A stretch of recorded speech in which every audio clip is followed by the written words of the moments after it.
The advice and opinions expressed by the host of Autism Live and her guests are meant solely as suggestion and should not be in any way construed as child-specific advice. The Center for Autism and Related Disorders advises working with a board-certified behavior analyst who has experience with autism before starting any intensive behavioral intervention. Any choices you make in determining your child's treatment are completely at your own discretion.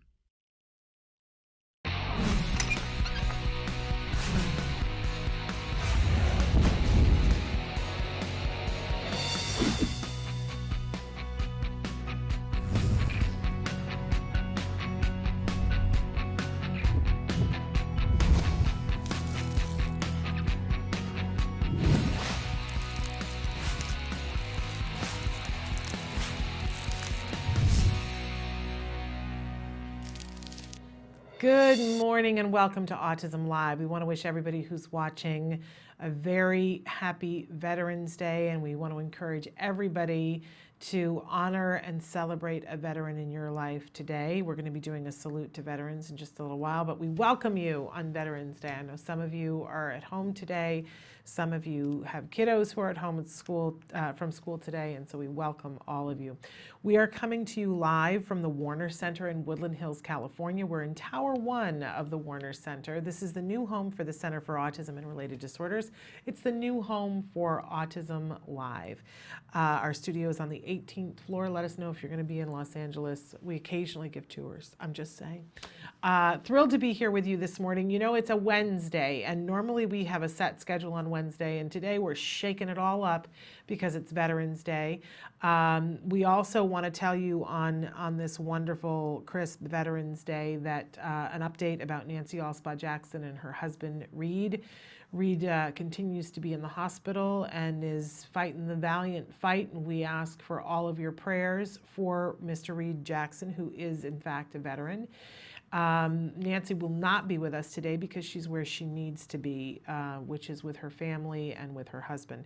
And we also want to say too that normally on Wednesday mornings it's Ask Dr. Doreen, and we are preempting Ask Dr. Doreen today because she has other places that she needs to be, and so we have a luscious amount of time to be able to spend to salute our veterans. We've got some very special guests that are going to be with us, so we hope that you'll stick with us for a show that I guarantee you will uplift your heart and remind you of all the people who give service in our world, both veterans and other service in the world. At the start of the show, we always like to remind you that this entire show is meant to be interactive. We want you to participate with us. We want to hear from you. If you just want to shout out and say who the veterans are in your life, I'll have time to say them later on in the show. We want to commemorate those people. And so Kelby's going to show you some of the different ways that you can participate in the show while I remind you that our homepage is autism-live.com. When you go there, so much to do. Please sign up for our email list so that you can get our monthly newsletter and our weekly viewer guide. That's a help. Sometimes things change. I know we put our viewer guide on Facebook as well, and please like us on Facebook. Do you know we've been so close to being at 10,000 likes on Facebook for a very long time, but we just aren't getting any closer. So tell people, if you like us on Facebook, and tell people to like us on Facebook. It helps us to get to more people and get more information to people. That's really what it does. It doesn't line anybody's pockets, but we get the information out further, and I know that you guys have a sweet spot for that. So in any case, we do put our weekly viewer guide on Facebook, but we don't always have time to update you guys on the Facebook when we have a guest change, and we have a very big guest change today in terms of somebody really remarkable that we're excited that we have. We were able to pre-tape an interview yesterday with Jim the Trim. You know who that is. You may just not recognize the name. You've seen the picture all over Facebook of the fabulous young man, the barber, who got down on the floor to cut a little boy's hair, a little boy named Mason. Oh my gosh, we had such a lovely conversation with him yesterday, and we're going to play that for you today in the second hour of the show. Excuse me, I'm getting so excited. In any case, I was talking about the website, autism-live.com. So much to do there. Watch the live show. watch a recently recorded live show. In fact, you can click on the little playlist icon in the upper left-hand corner of the computer screen, and you can cycle back through the 100 most recent shows. Now, if you want to look at other shows, because we have more than 100 shows, I don't even know how many shows we've done now. Not enough, but many. You can find all of them on our YouTube page, and you can search things there. But the other good thing about going to autism-live.com is something we call the live feature. It's just to the side of where the computer screen is. It's a series of white boxes. If you will put your cursor in the one that says your question, you get to type and hit enter, and it shows up here on my screen.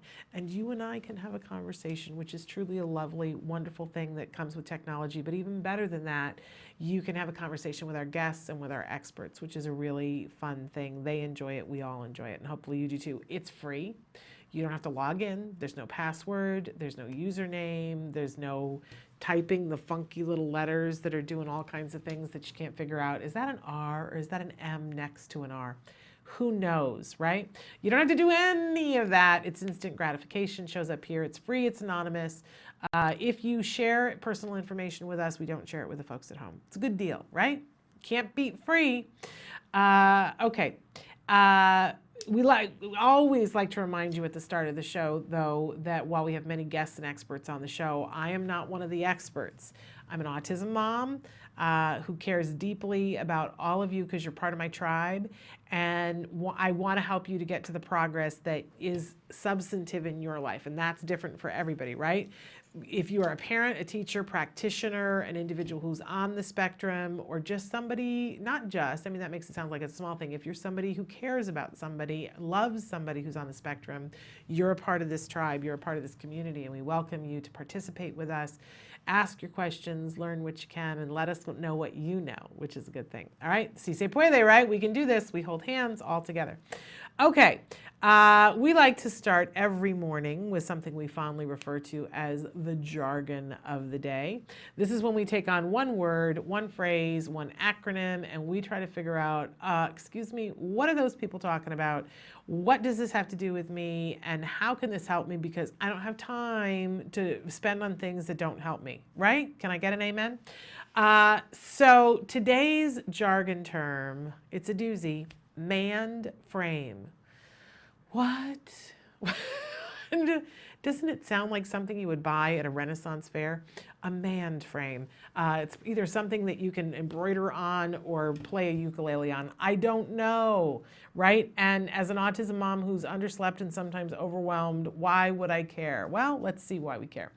So our actual definition for a manned frame is differing forms of request. For example, when teaching the child to request desired items, different man frames such as I want blank and can I have blank and give me blank can be taught. Okay, as our definitions go, this one is pretty easy, right? We start to see, if we know what a manned is, a manned frame kind of makes a certain amount of sense. A manned is a request. It's what we talked about yesterday. We talked about echoics, and that after echoics, teaching somebody to echo what we have said to them. Then we move on to manding, getting them to ask for what they want. And to remember that manding can be vocal, it can be gestural, it can be pointing, it can be typing something. It could be showing a piece of text, it could be exchanging an icon for it, but we're requesting something, right? So when we talk about a man frame, though, we're typically talking about a vocal response, trying to get it into a frame. Let's look at what our working definition is. Man frame is suggestions for different ways a child can request something.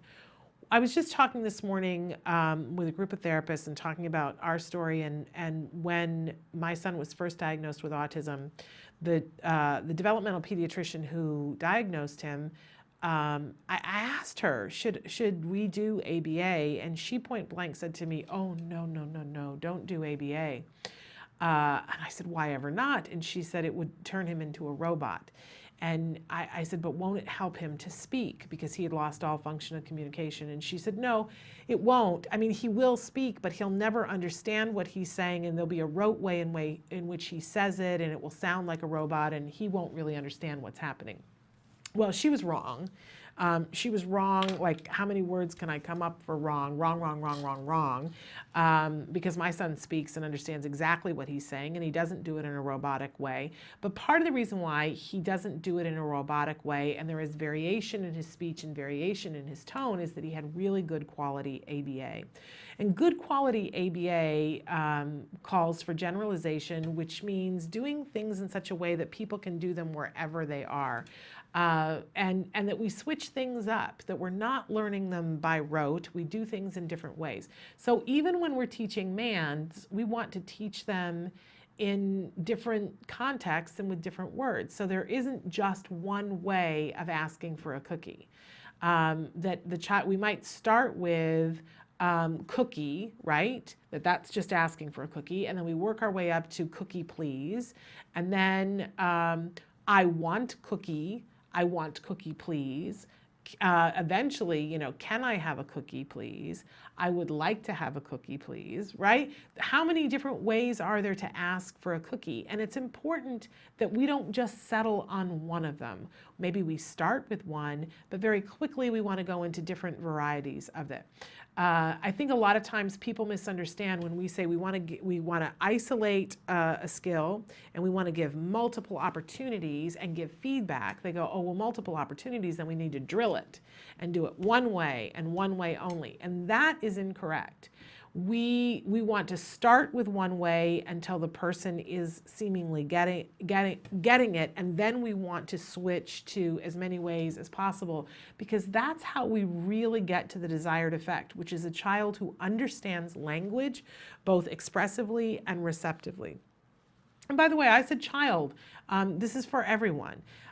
So MAND frame, a really good reminder for us that there are many different ways in which to ask.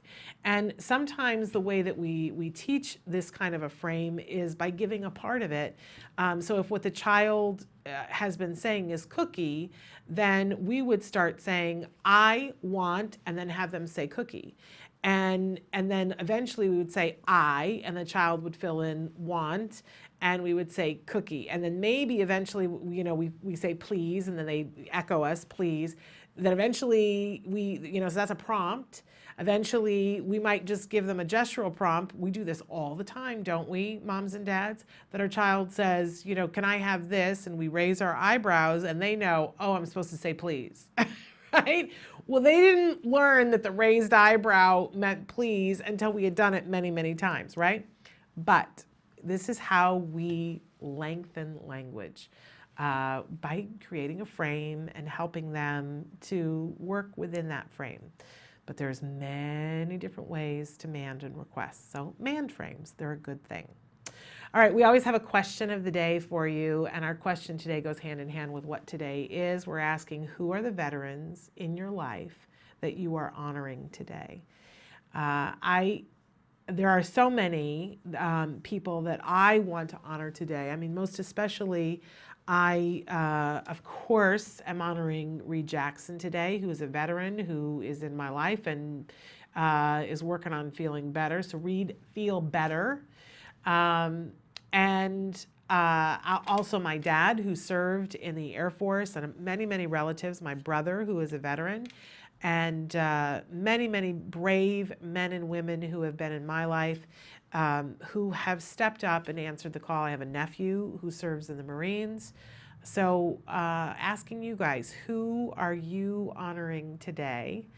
And name them, put them on Facebook, put their name, and I will find some time later on to say who it is that you're honoring.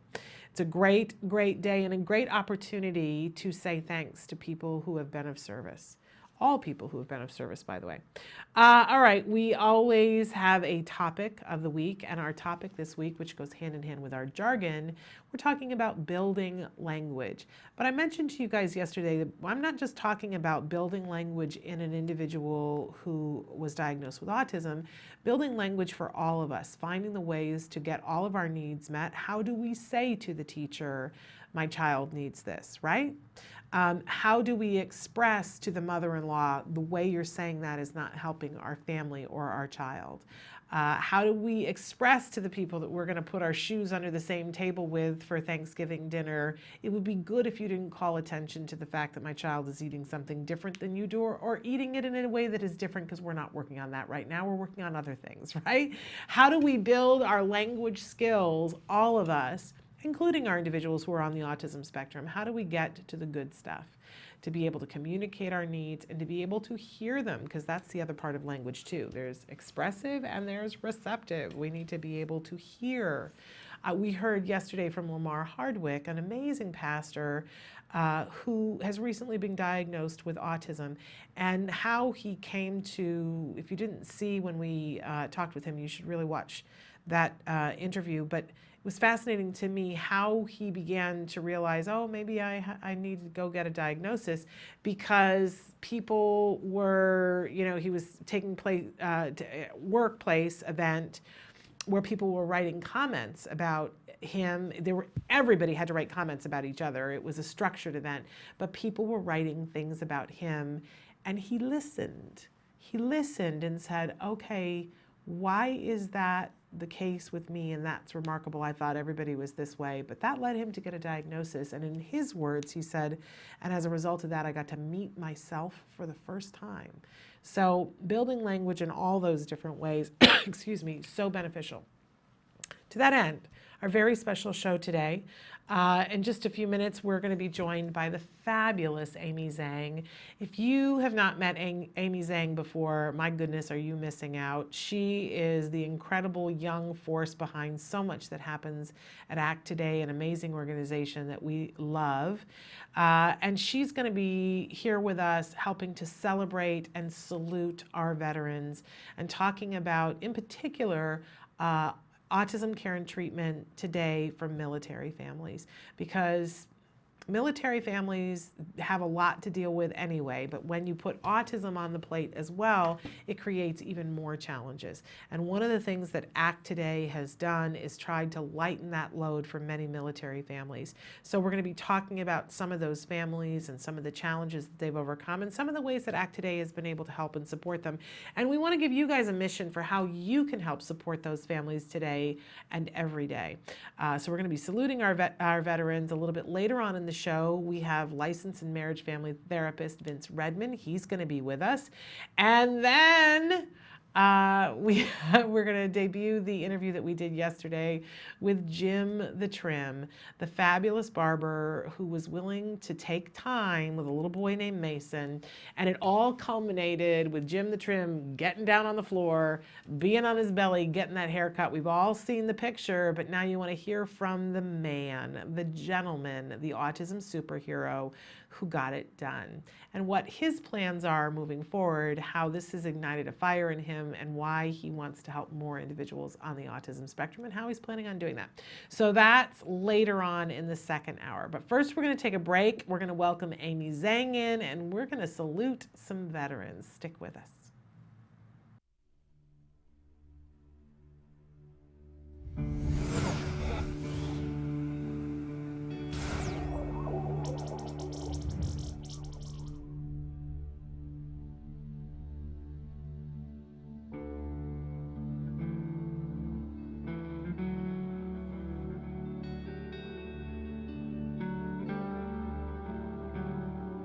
Our twins, Justin and Jessica, were premature babies, so we always were very conscientious of their development. But I think it was probably 15 months, Justin started getting really obsessive compulsive with opening and closing doors. And Justin started tantruming a lot too. Get out! I will! These would be major tantrums that were just completely debilitating to the family. Having to take them out of the house, put them in the car, drive around, just to calm them down. Yeah, I remember a breaking point and just thinking, you know what, we got to do something. This is not right. Once we were on the track to getting a diagnosis for autism, we started sharing that with our close friends and family. It just so happens that somebody from our older daughter's private school called us out of the blue. She introduced herself and she says, "I know that recovery is possible." Those words so early in our journey were a guiding force for us. As we got more educated in knowing what is effective therapies for kids with autism, we realized quality ABA is vital to that progress. That's where we decided that CARD was the right provider for us and for our son. Justin responded very well to therapy. The behaviors were tracked, and we saw that what was being instituted was working. Justin, what are you doing? I'm coloring. You are coloring. Good for you. There was real progress, and there was progress that was tangible. I just remember when he made a sentence. He said a sentence. We were just happy about it, going, "No way, I can't believe you just did that." What's the date? The 18th 18th of what month? December Oh, what year is it? 2007. Oh, okay. So how old are you today then? 5. The therapies that CARD did for Justin didn't just impact his daily living skills, but it was a positive impact on our entire family. I'm Justin. I am in 4th grade. I like playing video games sometimes. My dream to build a teleporter machine. Like sometimes if like we're on an airplane and it's like really long, you guys just say, "Oh, hurry up with that teleporter machine. I'm waiting on you." And I just started Friday Night Lights. This is our 3rd game of the season, and it's pretty fun. You have to be fast. We attribute so much of Justin's recovery to CARD. Their goal was the same as our goal. We wanted Justin recovered. June 12, 2008 is a day that I celebrate every year because that is the day that Justin was deemed recovered from autism. And Dr. Doreen Grandpichet met with us, looked at him and just said, "He's brilliant. You need to keep his mind stimulated because he's very smart and he has no residual traits of autism."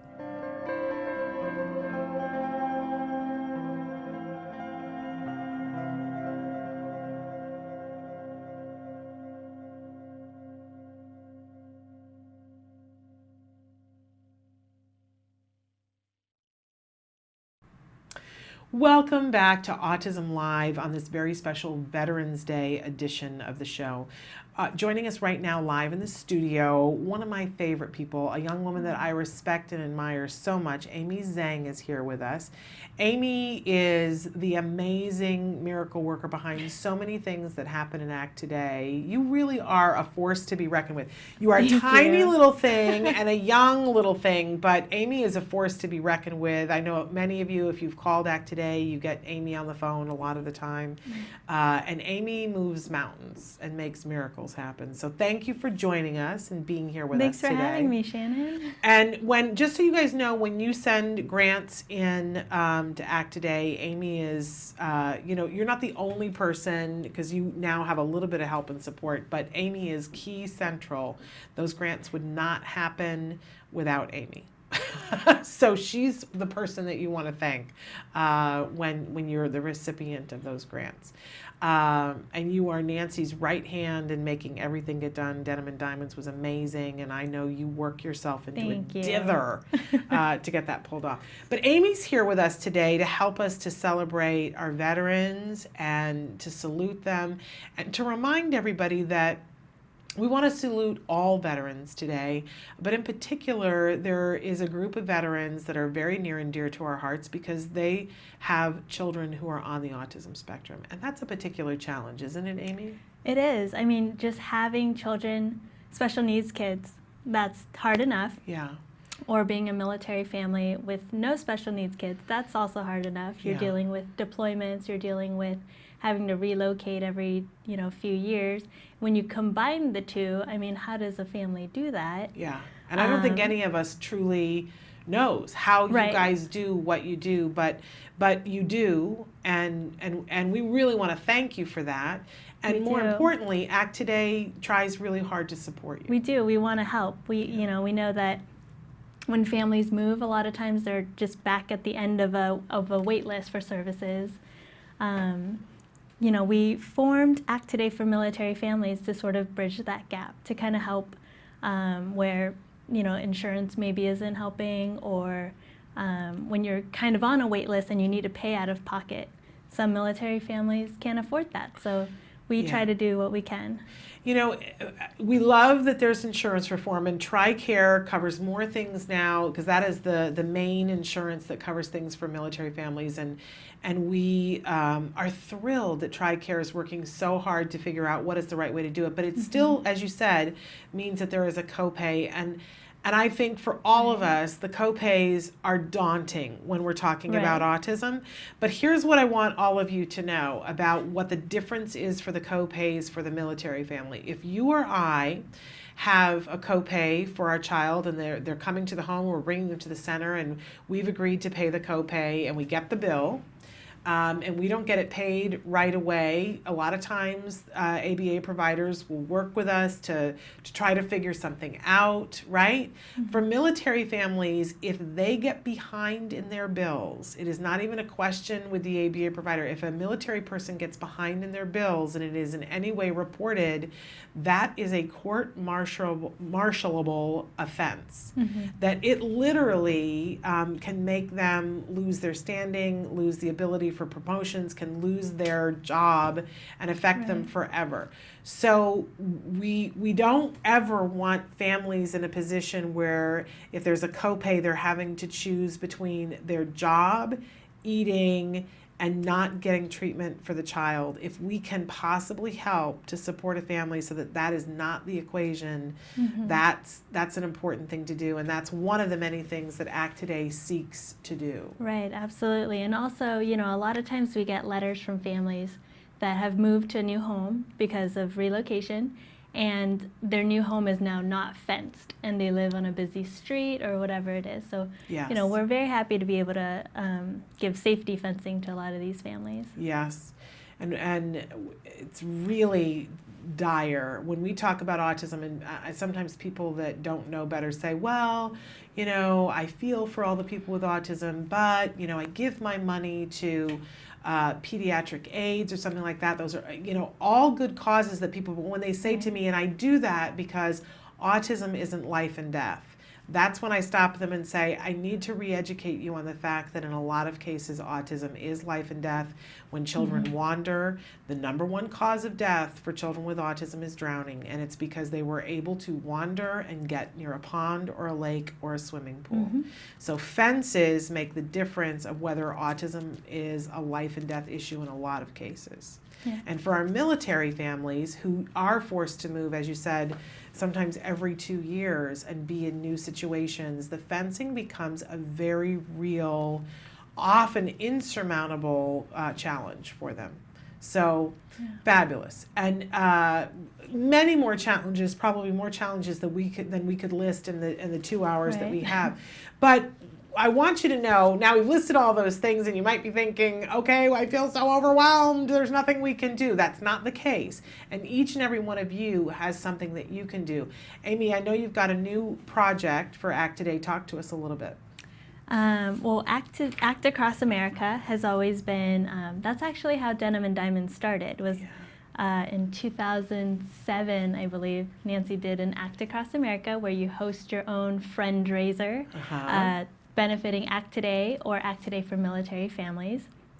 So, we want to encourage everyone, I don't know if you can see this, and Kelby's got the PDF think up about so they can see it. hosting, a small fundraiser. It can be anything from, we've had baseball tournaments that have raised $20,000, video game marathons that have raised $50,000, to like wine tastings that raise maybe $1,000. All of that adds up, and you can designate it to military families with children with autism, or you could even say, I want this to go specifically to fencing or to ABA copays. Absolutely. We can definitely make any of that happen. And the thing that's important, I've heard you guys say a million times, is that there's no amount of money raised that's too small. Right. I think sometimes we hear, oh, somebody raised $50,000, I'm never going to be able to do that, and so we go, oh, I'm not going to do anything. But the truth of the matter is that if you can raise $20 or $50 and send it in, if everyone who was watching did that would make a tremendous difference in many people's lives. Right, and the way I like to think about it is every $20 funds on average about 1 foot of fencing. There you go. So, if however many people funded 1 foot, that's a fence. And think about all the different things that you could do as the holidays approach, whether it's that Nancy invited people over for a barbecue. Now, Nancy knows people. So, if I invited people for a barbecue, I think that first one. 2 people show up? Well, I would have 2 people show up and maybe we'd get together $20. But again, that's a foot of fencing, right? Nancy had people come to her barbecue. She had Tom Bergeron come to her barbecue, and what did she raise? $30,000 in that first. I think so, yes. Yes, but that's Nancy, and Nancy's amazing, and she walks on water. But the rest of us, though, get to participate. And the truth of the matter is that the elation that Nancy felt at raising $30,000 is the same elation that you will feel at raising $20. When you put the $20 in the envelope and send it off, you will feel like, I have done something that's important. And it could be anything. We've had people do lemonade stands before. You can make $20 in a lemonade stand. You can. And if you can do at your office holiday party and say, by the way, there's a fishbowl over here, and make it they can make a donation, or you can make it something fun that whoever puts a 20 into the fishbowl gets to put a lampshade on the boss's head. Think outside the box. Right. Make whatever it is cool. Yeah. But it's a great way to raise money to support people who have more than earned it. Absolutely. Okay. So, and we're going to try to put the PDF for this on Facebook so that you guys can check it out and find out more information about how you can participate. But there are no rules. Right. But if somebody is doing something like this and they want flyers or brochures to have at their event, definitely mail that. Yep. Yes. My nephew my nephew-in-law a year ago did an event that he heard about this, and at work they were going to be doing a marathon challenge, and so they participated in the Act Across America, and they ran a marathon, and I don't remember how much it was that they raised, but it made a difference. It did. So and that was something that they did at work. So encourage people in your life. What can you do? Here at CARD, can I tell you that every once in a while the contracts department rips out their hot dog cooker, and they sell hot dogs, and they sell sodas and potato chips, and it's all to benefit ACT today. So you can do it too. You can absolutely do it. All right. So we're going to take a short break, and then when we come back, we are going to read some letters from some of the families that have been the beneficiaries of the money that you guys raise at those kinds of events. So stick with us. More with Amy Zhang and our salute to veterans after these messages.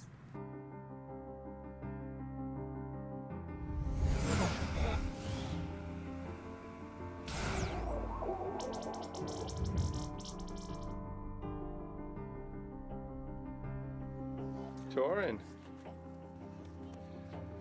There's the two buddies. I have a 7-year-old son who was diagnosed when he was 22 months old with PDD-NOS. That diagnosis was changed when he was 3 to a full autism diagnosis. There was a long period of time where he didn't sleep at all, and all night long would bang his head and whoop. It was because he was in pain but couldn't tell us. We're gonna back up, showing the speed and grace of this guy. CARD was one of the only programs that said it doesn't really have to be this way forever. Your child will make progress. We can show you. Just give us time. We started services with CARD when my son was 3.5. Shortly thereafter, my daughter was also diagnosed and started her immediately with services. And I'm pleased to say that I think she's doing exceptionally well and will probably lose her diagnosis in the next 2 years.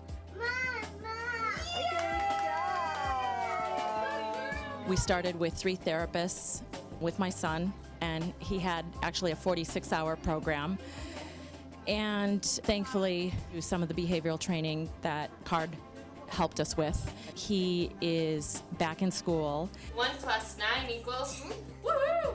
He's sleeping at night. CARD has a very robust program. Things that we're working on right now that we could never work on before is learning to play the piano, learning to ride his bike. It just has given us back our quality of life. They focus on our family. What do we need to do to make it more functional? So we're very, very happy with the services, and we feel like we owe everything to CARD because they kind of gave us back our life. I have nothing but love for CARD, for sure.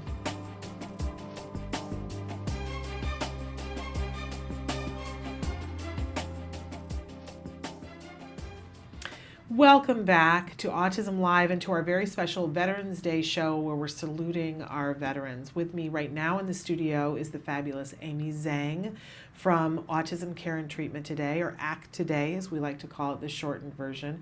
I have to say, when I got up this morning and I put on my red, and I tried to do red, white, and blue, but I kind of looked like a clown that had been in an accident.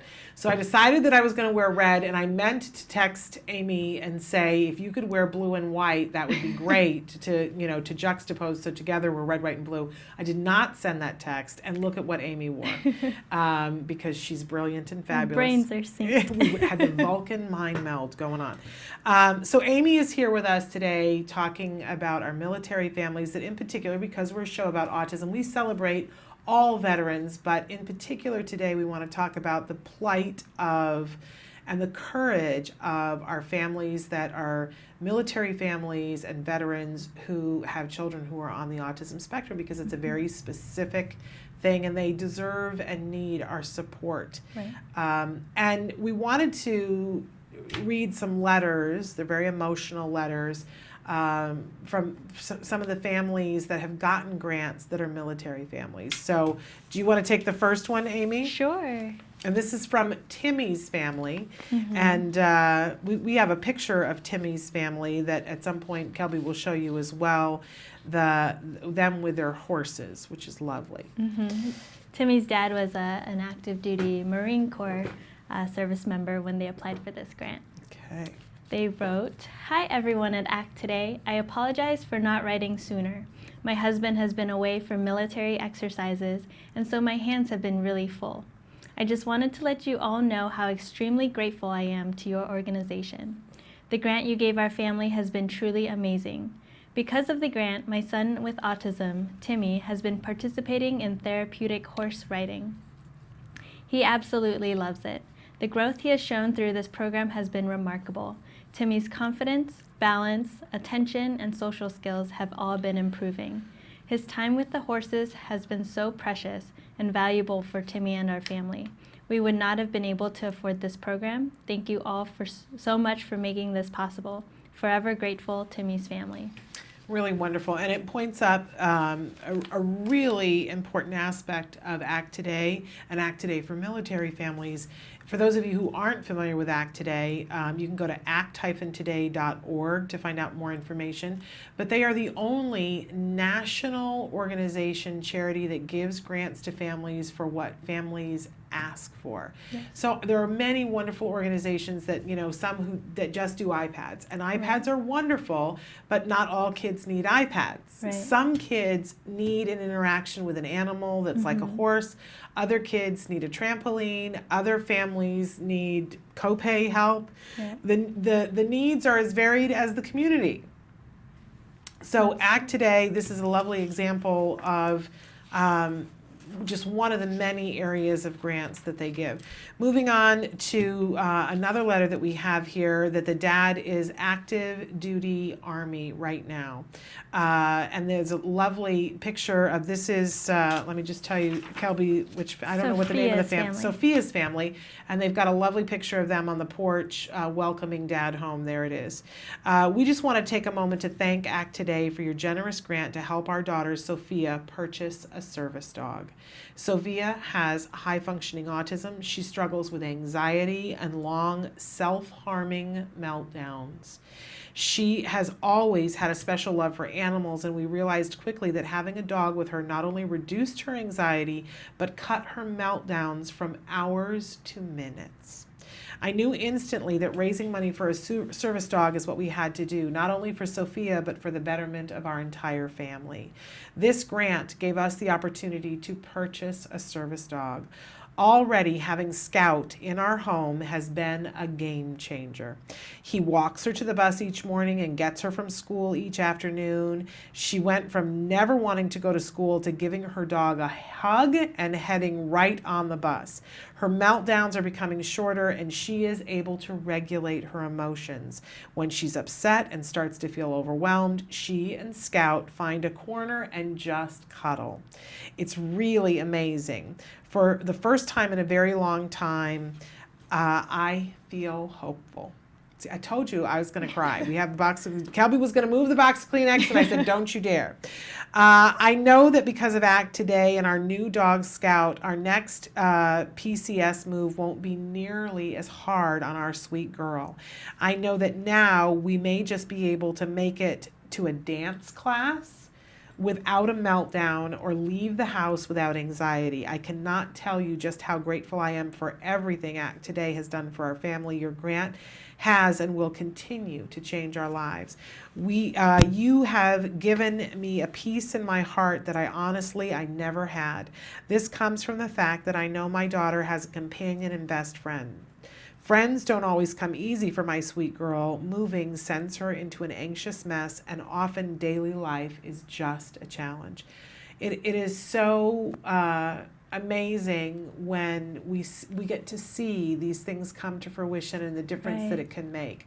I think when a lot of times when you say to people, well, you know, some of these kids need a service dog, there are people who don't understand how much that can change a life. Right. A lot of times I think, you know, people who aren't familiar, they'll think, oh, you just need a pet, you know, and it's not the case. This is a therapist. Yes, it is.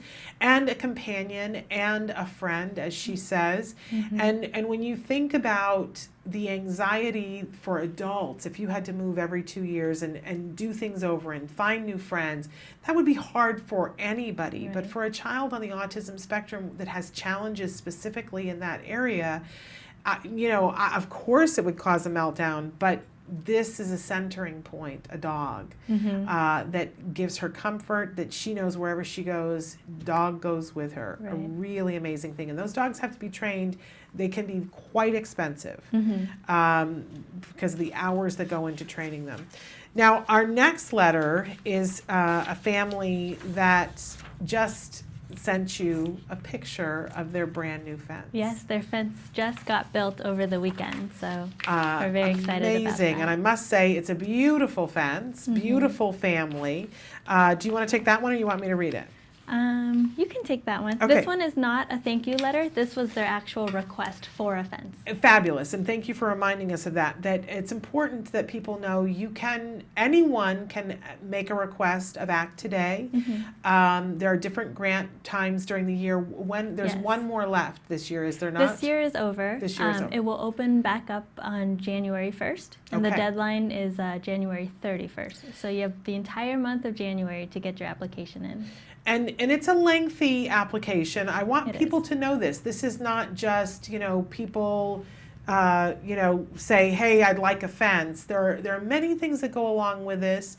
And so if you're going to be making a grant request in the month of January, you kind of want to get your ducks in order and be ready to start filling that out January 1st.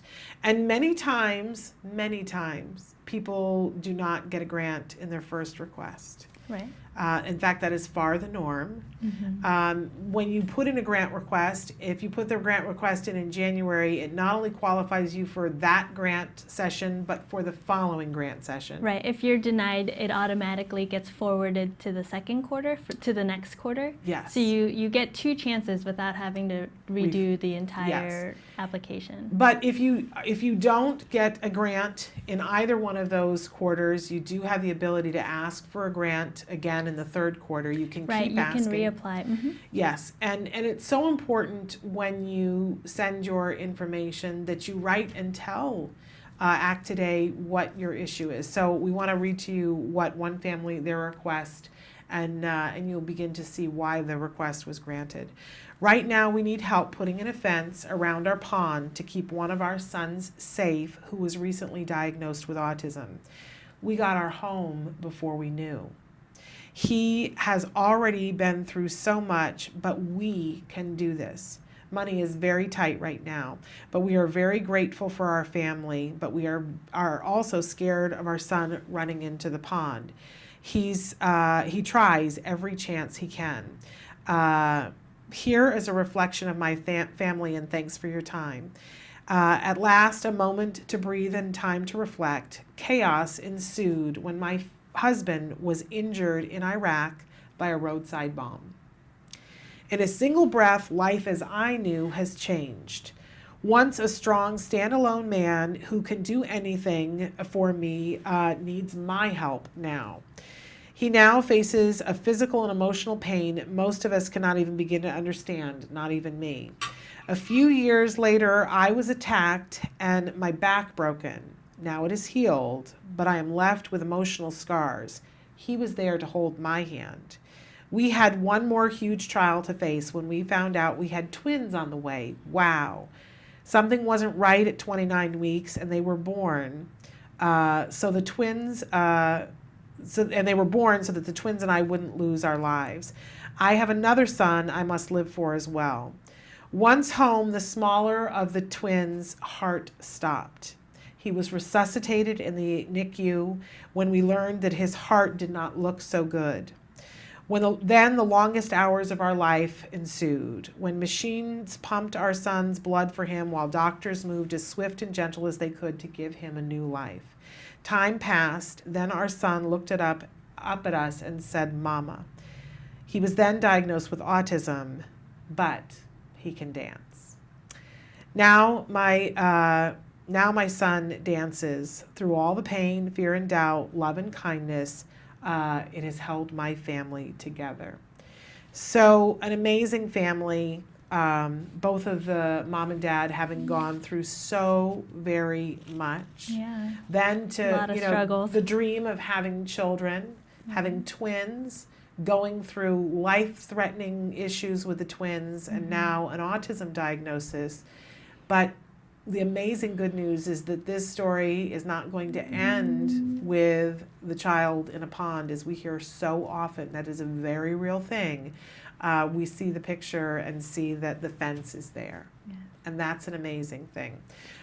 Truly amazing. Should we take a break now? And what we want to share with you, there was a family that had 2 children on the autism spectrum, and they had written grants separately for each one of them. And their grants were, one of them I think was fully granted and another one was partially granted. They agreed to us videotaping. Nancy and I called them to tell them about the grants that they were being given, and we had the mom on the phone. We won't disclose names, but we want to go to break and play for you the conversation so that you can hear the difference that it makes in the mom's voice and how grateful we were to be able to grant their grant request. Yeah. So stick with us, though. We're going to be back with more talking about saluting our veterans today on Veterans Day. Take a look. Hello. Hi, is this April? Yes, speaking. Hi, April. This is Nancy Allspaw-Jackson from Act Today. How are you? Good, how are you?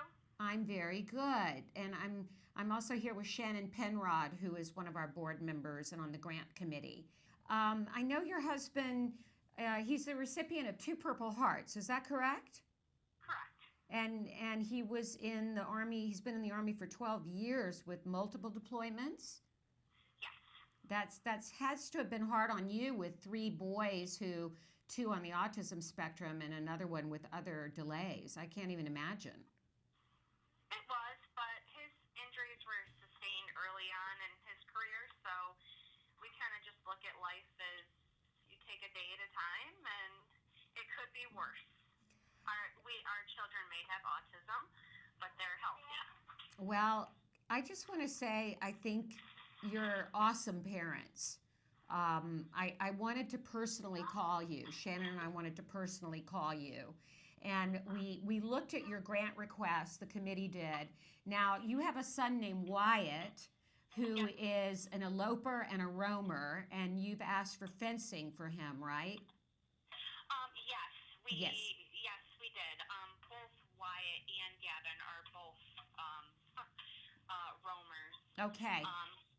And I know that can just be so devastating. I mean, I know how frightened you could be. My son was a roamer as well. Well, April, I wanted to let you know that we're going to give you the grant for $4,000 for fencing. And then you also needed copay money for Gavin. Is that correct, for his ABA therapy? Yes. Okay. Well, Shannon took a look at those grants. Shannon, we're going to give him. And so wanted to let you know, we appreciate all the service that your husband has done and all the service that you have done. I know that there was a request that you've been having difficulty meeting the copay for the huge amount of ABA that he's been doing. And ACT Today has approved $3,000 for copay for Gavin. I don't even know what to say. I really don't know what to say.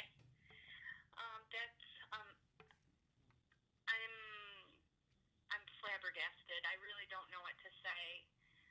We're beyond grateful that you guys would even be able to do anything at all. Well, let me tell Very you, good news to us. we are beyond grateful for families like yours. Well, thank you. I don't feel that we're anything special. We just live our lives day to day. I mean, people tell us that we do, our therapists and everything, a good job, but like I said, my husband and I, we just, because of everything that happened with him, and we were so young, when his major injuries occurred, I think it made us look at life different, that, like I said, it could be worse.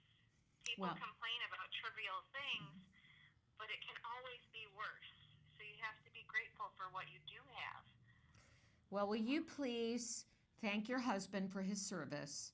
I want to say you're a great mom, you're great parents, and I will follow up with you later about the fence, but I'm sure we can get that taken care of, and we'll get this copay taken care of, and I'll be following up with you later, okay? Okay, thank you. I really don't know what to say other than thank you, thank you, thank you. We are beyond grateful. We're beyond grateful that you guys would even consider us. And just know that it's going to a family that really appreciates anything that you guys could do. This is way beyond we ever thought that you guys would ever be able to do, but just know that even if it was something small, which it's not, we would still be extremely grateful. Well, as I said, we're extremely grateful for military families like you who serve and do it with such dignity and grace, and we thank you. So I'll follow up with you more later, but thank you so much, and please tell your husband how much we appreciate his service. And give those boys a hug from us. Yes, give those boys a hug. I have a Wyatt too. Okay. Okay. Welcome back to Autism Live on this very special Veterans Day edition of the show where we're saluting veterans. In the studio with me live right now is Amy Zhang from Autism Care and Treatment Today. We've been talking about ACT Today for military families, a very special initiative to support our military families who have children and teenagers and young adults who are on the autism spectrum. It's a very specific area of need. We had promised you a couple of weeks ago that on this day that we were going to take a few minutes to commemorate a really special light in the world that is no longer here. The fabulous singer-songwriter Robin Thompson, who was especially, and you see a lovely picture of him there, a really remarkable man, and who was especially beloved by ACT Today for the role that he played in helping military families. And he as I understand it, he's a longtime friend of Nancy Alspaugh Jackson's. This is a prolific singer-songwriter who made such a difference in this world. He, one of the big claims to fame that he had been the front singer of a band called Steel Mill, and one of the singers who also sang in that band, but who wasn't the front man for it, was none other than Bruce Springsteen. The one and only time when the boss was not the boss. You see, he's played many times with Springsteen since then, but I think he let Bruce lead sing for those occasions. There's a picture of him right now playing with the boss. But so that was one of his many claims to fame. But even after Steel Mill, Robin continued to be a prolific singer, songwriter. His song, Sweet Virginia Breeze, is now the official state anthem for the state of Virginia. An amazing man with a huge, huge heart.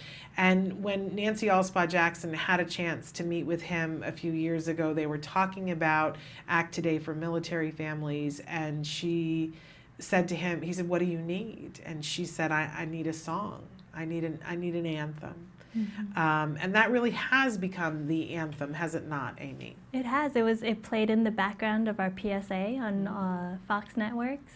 And, I like to think of him, he was kind of one of the first supporters of the campaign. His song really carried our message.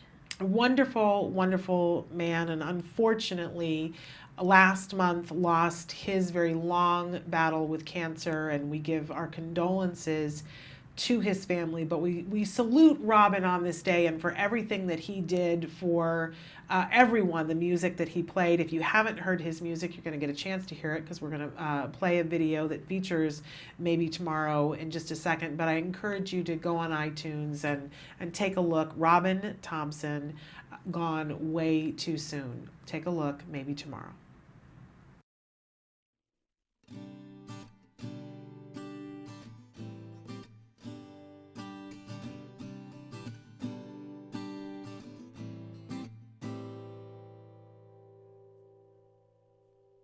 I had a dream last night. A child came in smiling, looked me square in the eyes, with a glow on his face. He took me by the hand and led me to the window. He said, "Look outside. The whole world has changed."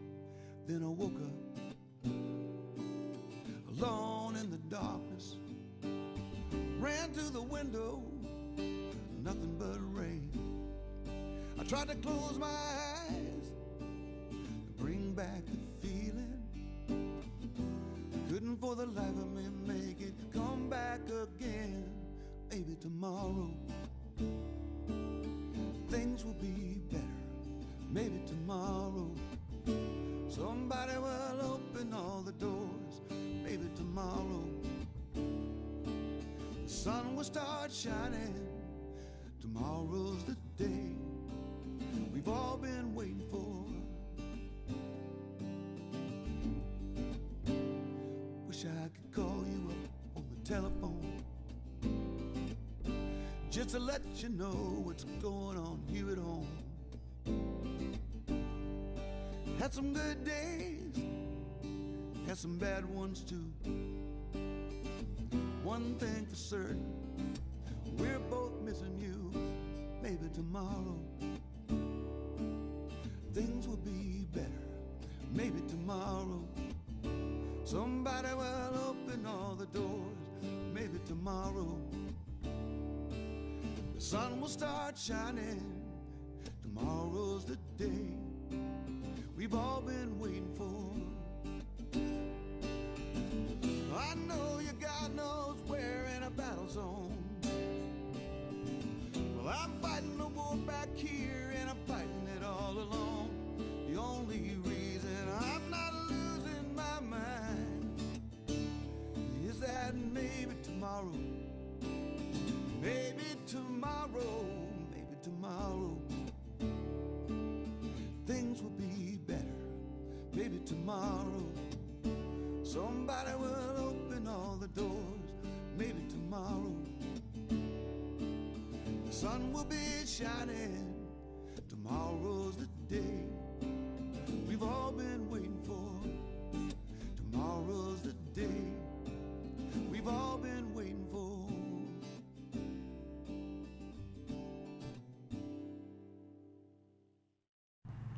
Welcome back to Autism Live on this very special edition, Veterans Day edition, a salute to our military families. And we just saluted Robin Thompson, who was the writer for that song, Maybe Tomorrow. And we are here with Amy Zhang in the studio. She is from Act Today, and amazing the things that you do at Act Today. She is a major miracle worker, this young lady. And we only have time for one more letter and to remind you how you guys can help and support our military families. So Amy, I'm going to let you take it away with this letter. Okay, this is from Hank's family. She wrote, Dear Act Today, I wish to send this letter to thank you all for the wonderful gift that you've been able to provide to our son and to let you know what an iPad means to us. We have been praying and trying for months to get him an iPad in hopes he will be able to communicate to the world one day.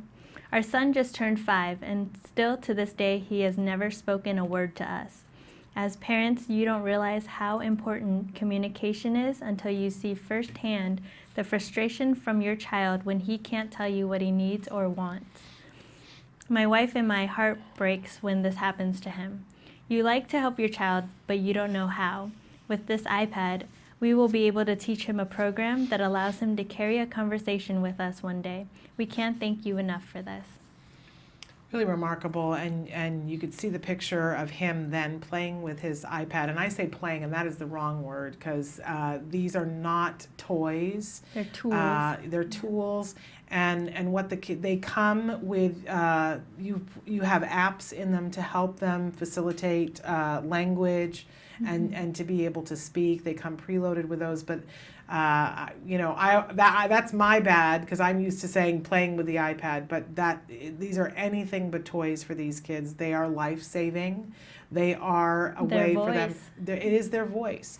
So truly remarkable. And again, I want to say that how important it is, if you are in need, to put in a grant request starting January 1st. How important it is that you are very specific in your letter. But I will tell you that all the grants can't be filled. Right. And that is because there is not enough money, and you can help with that as well. If everybody helps with that a little bit, there is just nothing that can't be accomplished. So again, we want to remind you that there's something called Act Across America. It is your opportunity to have any size event and have a fundraiser for Act Today. There is no event that's too small. There is no donation that's too small. Every dollar counts and can help a child get an iPad, a voice, yes, safety, a fence, or service dog, or ABA therapy. Co-pays, all of that. We want to remind you that Act Today has many different programs that it has. When you have an event, you can specify a program that you would like it to go to. You can have it go to the Act Today general grants. You can have it go to Act Today for military grants, so that money then has to go toward a military family. You can have it put directly towards fencing and safety. Safety Today. There are many different things. You can specify what you would like the money to go to and make a difference in a family's life.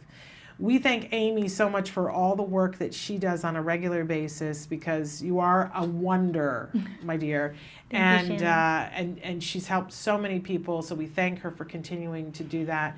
We are going to show you a video all about Act Today for military families, and remind you today of, if you are sitting at home and thinking about all the challenges that you are facing, believe me, we understand and we send you our air hugs, but imagine if someone in your family had to leave to go in harm's way. Imagine if you had to pick up everything around you and move it every 2 years. Imagine what that would do to you and to your child, and you're just beginning to understand the challenges that our military families with children with autism have to face. Thank you for being here, Amy. Thank you for having me. Take a look at this video, and when we come back, it's time for Let's Talk Autism with Shannon and Nancy. Just Shannon today, although not just. Vince Redmond, who's a licensed marriage and family therapist, will be joining us. And then in a little while, it's time for our Jim the Trim interview, where we talk to the fabulous barber who got down on his stomach to cut a little boy's hair. Don't we love that? But first, take a look. Act Today for Military Families.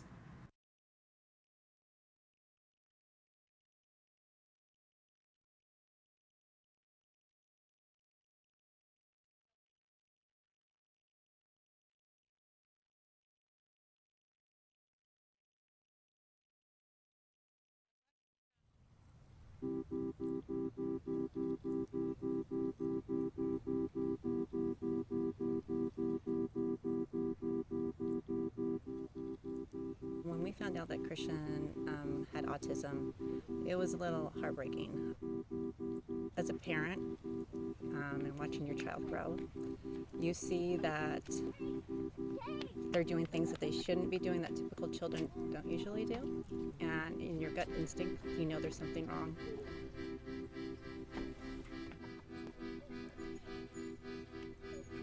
In certain behaviors that he was doing, he would flap his arms, he would jump around and scream, and you know, he had poor eye contact, and you know, that just wasn't typical of a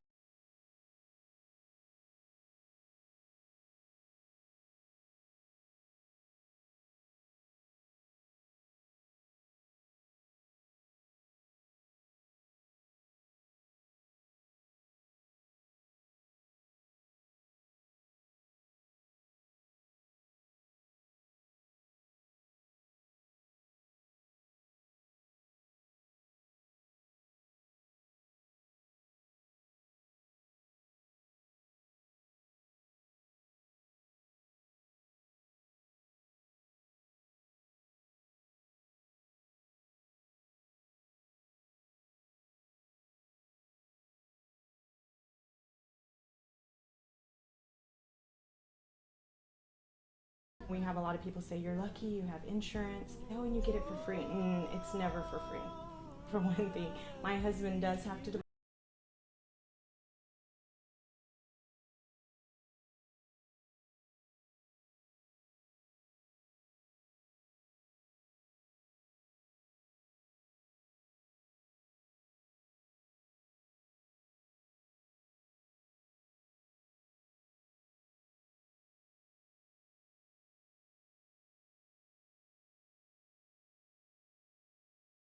is stressful and put them together, and it can be really difficult. No, he's not. Even though we have the ECHO benefit, which pays for ABA, it still doesn't cover a child's entire treatment plan. It's hard to even describe what it feels like to worrying about your husband and his safety, and I don't have a lot of contact with him when he's deployed to Afghanistan.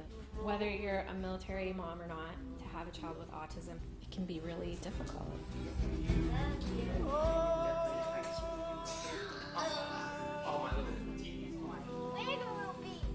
Being that Matt was a Marine, he spent a lot of time away from home, training, long work days, his deployments.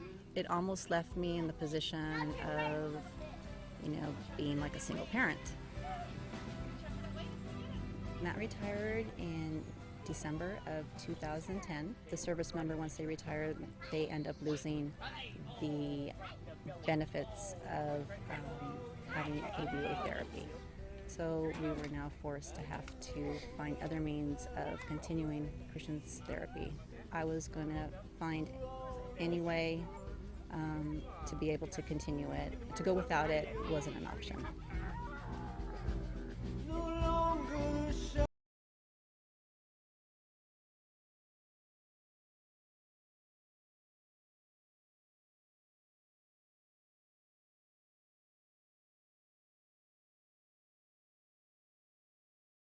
things that your insurance doesn't pay for. I heard about Act Today for military families from a friend of mine. She had told me about the organization and how they were offering grants to families. I never thought that I would apply for a grant because I just never thought I would need it.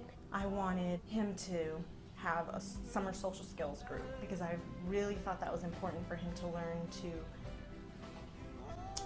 interact not at his ABA base, but to interact as a typical child. Act Today for Military Families has just knowing that there's an organization that can provide help for military families that have a child with autism is extremely touching and meaningful to me and my family.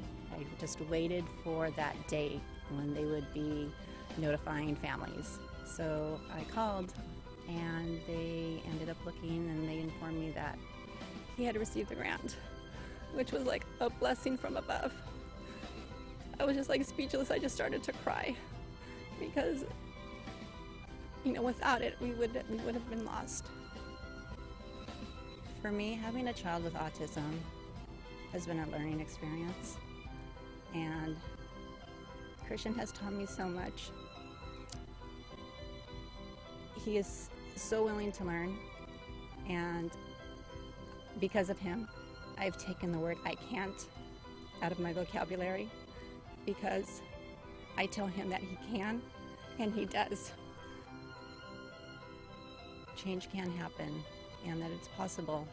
And through organizations like Act Today for Military Families, they allow that to happen.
Hello, fellow activists.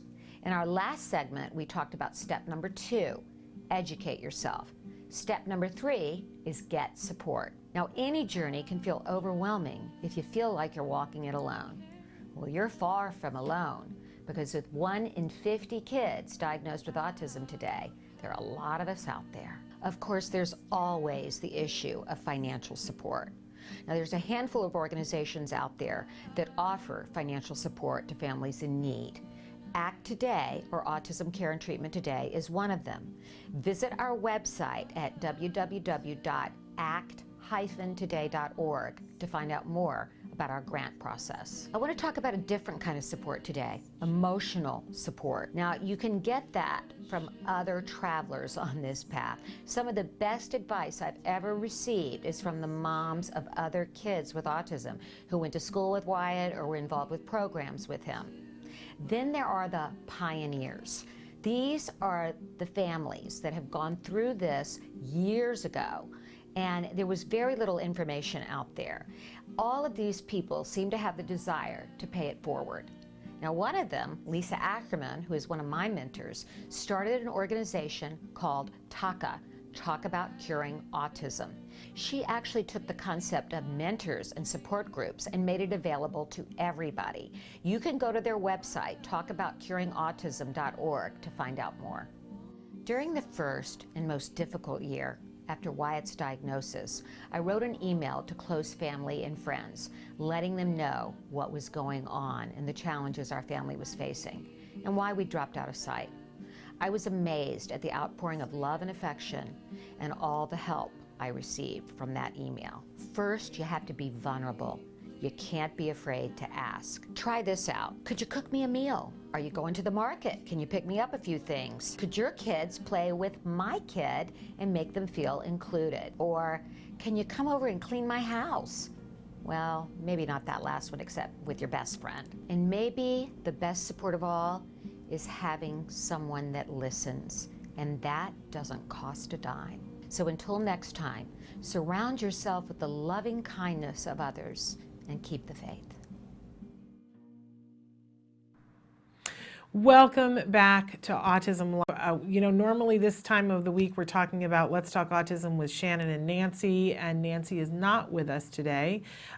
She is with her husband. She is by his hospital bedside, and they're commemorating Veterans Day in their way, and I encourage all of you to keep Reed Jackson in your prayers today and every day, because he's fighting the good fight to stay with his lovely wife and his fabulous young man son.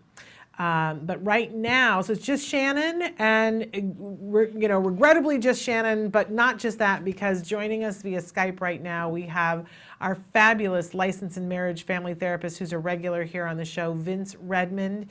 And Vince, thank you so much for being with us on this wonderful Veterans Day.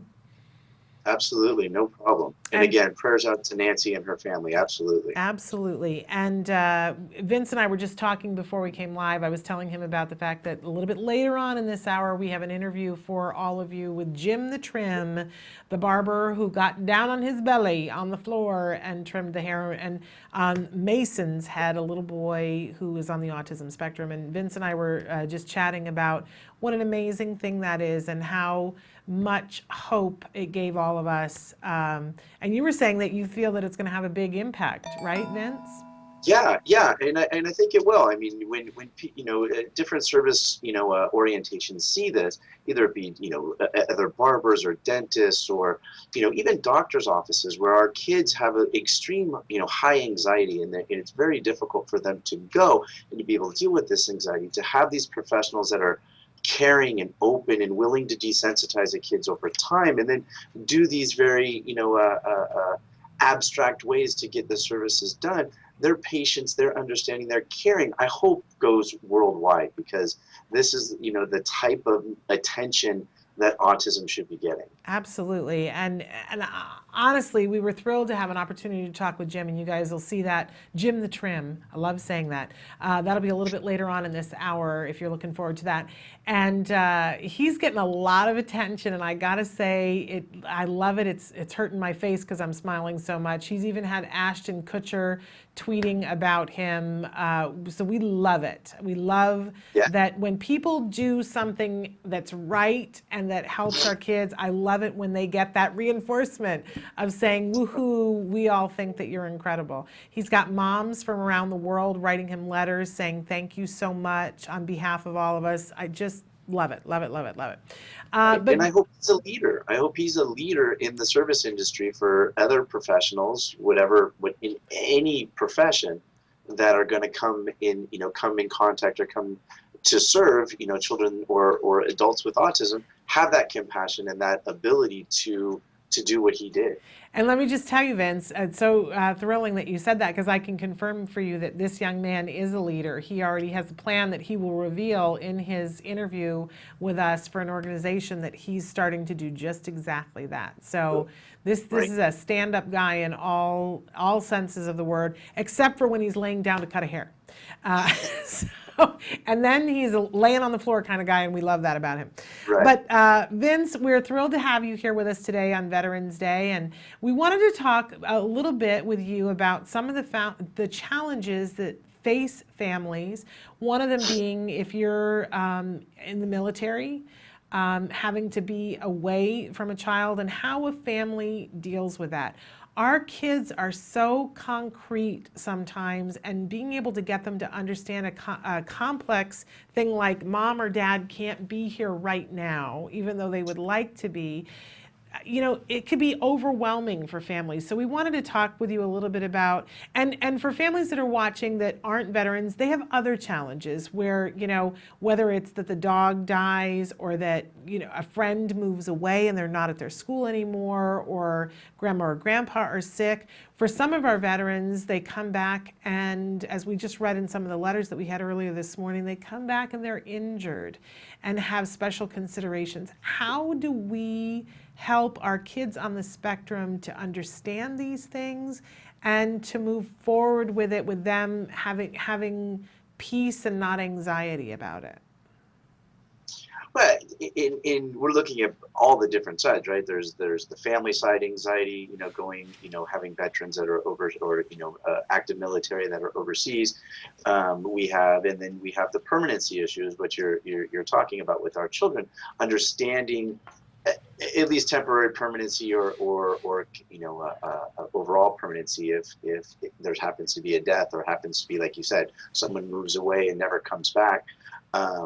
Those types of things. And over time, the exposure to permanency is one thing that we work with our kids about, and we talk to them about that. We, give them concrete ideas, concrete concepts, and conceptualizations of what it means by moving away and not coming back, or dying and not coming back. But without exposure, without experience, oftentimes this is too abstract. It's too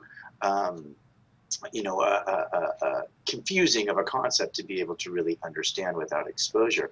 So when we're working with our kids that are of military families and they have a parent that's away, we try to make sure that they're as communicative as possible, that there's at least some type of a connection with mom or dad who are overseas, to make sure that there is that continuity of communication, there is that connectivity to each other, so that there isn't a sense of abandonment. There isn't that sense of someone's gone away and they're not coming back, because it's all our hopes that all our troops come back, right? That all our military families and personnel make it back to the state safely. So, so it's kind of a two-faced thing. One, we're trying to reduce anxieties by having some type of normalcy, some type of consistent communication with the loved one.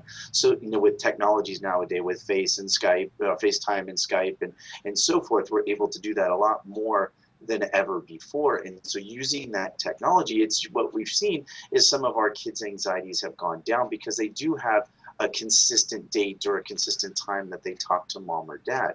So reducing that anxiety helps not only create more learning opportunities across the rest of their day, but it also keeps that connection for both mom and dad who have their anxieties go down because they're keeping that connection and keeping their feelings possibly of guilt down because they are away and they can't help on a day-to-day basis. Yeah, I love that we are at a phase in technology where it can help with these kinds of things. I know at least one military family, I'm so glad that you brought up FaceTime and Skype. I know at least one military family that before dad went overseas, there was a book, mom and dad took turns reading to the child, but there was a specific book that dad read that meant so much. And the mom went and got a second copy of it so that dad, when they have an opportunity to Skype at night, and you can't always, but when dad has an opportunity to, he sits and via Skype reads the book with his child. So he's got a copy, his child has a copy, and that ritual gets maintained even though he is overseas. And I just remember thinking, wow, that's really brilliant. I don't know that I would have thought of that, but what a wonderful, whenever we can keep any kind of normalcy, as you said, it reduces the anxiety and helps everybody to cope.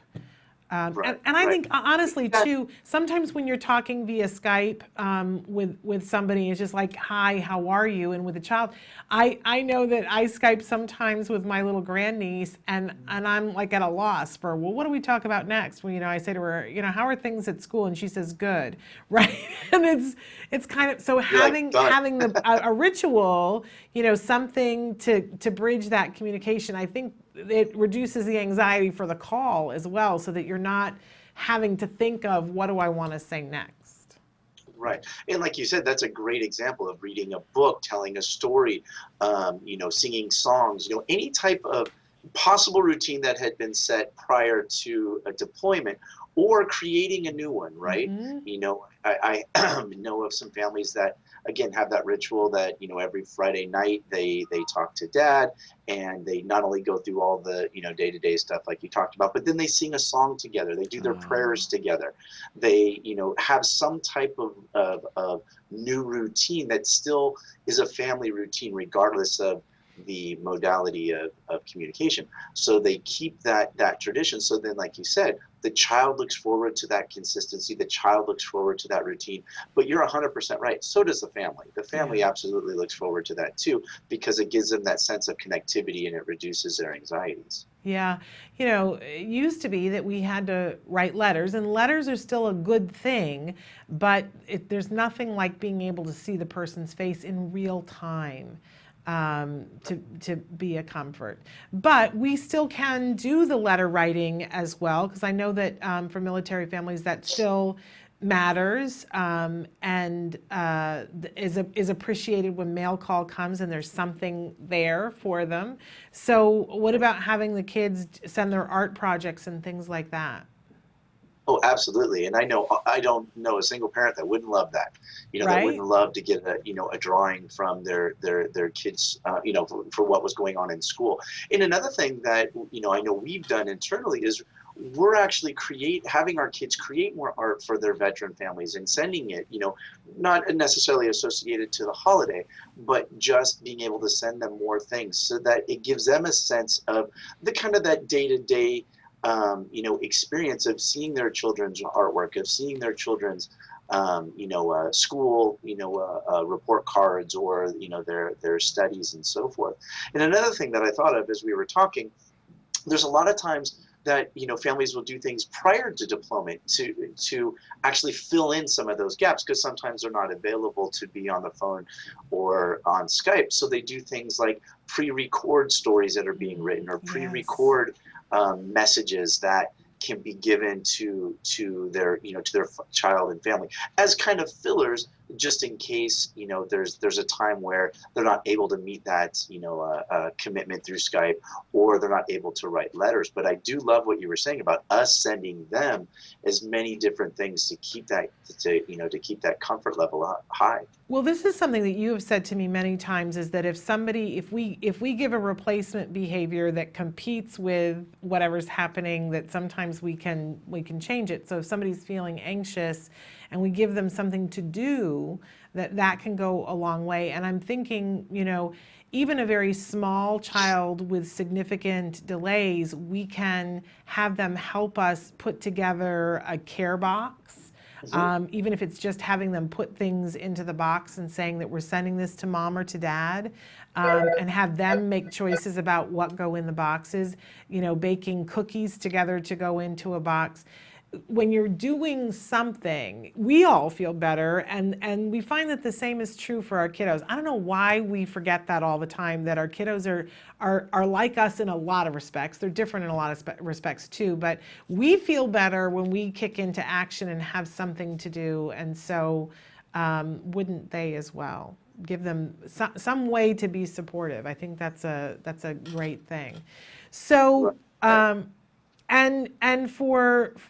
for the kiddos though who are perseverating on whatever it is, that when there's been a change in something, whether it's that a parent has left, or that another friend has moved, or a dog has died, or a family member is sick, if they're perseverating on it, Vince, what are some things that we can do to sort of put the energy someplace else?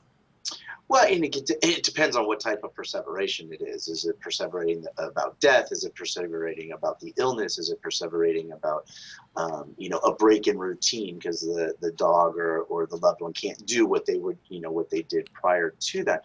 But some of the stuff that we can do is, again, giving the child more information on what, I guess we can break those down in three different things. So what they can do or can't do right now. So if they can't take the dog out, they can lay down and pet with the dog. If they're obsessing or perseverating on death, well, we want to talk more about, like you were saying, replacement behavior. So we want to talk more about cure and medicine and seeing doctors and trying to recoup the dog, right? Make the loved one healthy again. Yeah.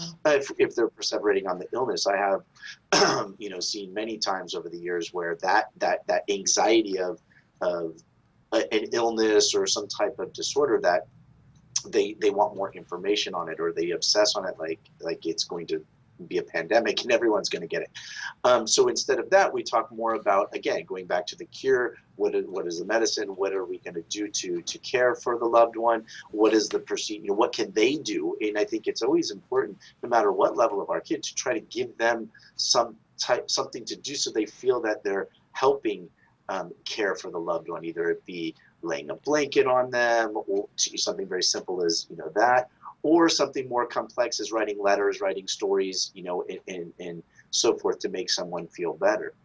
So lots of different ways that we can look at that, but it is important to not avoid it. I think that's the one thing that we want to make sure all our families know. We don't want to avoid talking to them or pretend that the kids don't know something's going on. We do need to address it, and there's a myriad of ways we can do that. Yeah, Vince, you're so smart, and you know that I think that all the time, but I need to say it to you more often, because I think you're just so dead on with this. I think a lot of times as parents, we think, well, I don't want to burden them with this, or I don't think they'll understand it, and I don't really know how to go about explaining it, and so we don't fill kids in.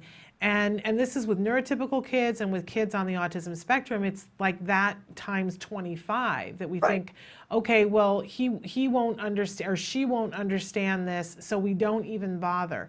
And yet, I think when we do that, what we've done is, if you think about it, if somebody gave you a bit of information about something, or you picked up some information and or you picked up some sense that there was anxiety in the home, and you couldn't put a name to it.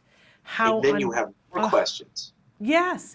And I think the anxiety then just grows and mushrooms and grows, that it becomes the big, not just an elephant, but the tiger in the room.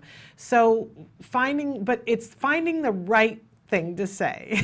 It's always so overwhelming about what do you say so that you don't burden the child with too much information, but help them to understand the concept of what's going on. I think that's the thing that overwhelms parents. So any advice about, like, so for instance, obviously I would think if a parent is going away and going into an active duty situation, we don't need to burden them with what the realities of the fact that they're putting their life on the line, correct? Right.